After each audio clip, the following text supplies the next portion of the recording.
Budget shot. Hekk iddeskriva l-budget għall-2020 il-Kap Nazzjonalista Adrian Delija.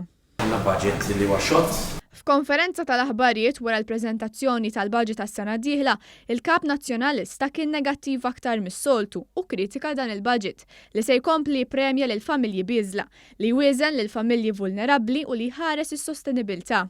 Budget b'wedi riċiklati. Fid-diskors tiegħu il-Ministru għall-Finanzi Edward Cicluna ħabbar li dan kien it-tielet budget bla taxxi u l-ħames wieħed konseguttiv li se jżid lill-pensjonanti kollha, tant li mis-sena d-dieħla se jiżdiedu b'7 € fil-ġimgħa.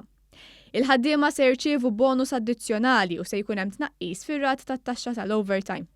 Iżda l-kap tal-Oppożizzjoni Adrian Delija u l-Partit Nazzjonalista dawn ma jfissru xejn għax skontu huwa budget riċiklat u ma jagħti xejn lil uliedna.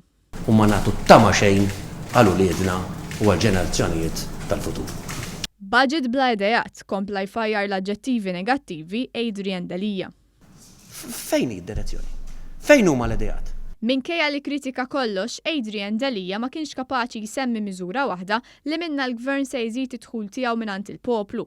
Dan għaliex għal darb'oħra l-budget reġa' il-poplu Malti bla ma meslu l-but. Dan għal kuntrarju ta' dak li kien jitħabbar f'budget ta' gvernijiet nazzjonalisti, fejn il-budget kien problema u ġieħ taras għal familji u negozji Maltin u Għawċin. Tista' semmi li miżura waħda lill-gvern ħajjuħu mingħand il-poplu dan il-budget?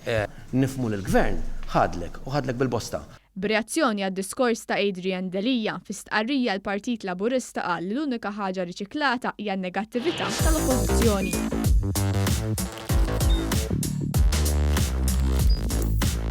Idħol fuq one.com.mt u hemmhekk tista' tara l-programmi kollha li jxandru fuq One permezz ta' One Play.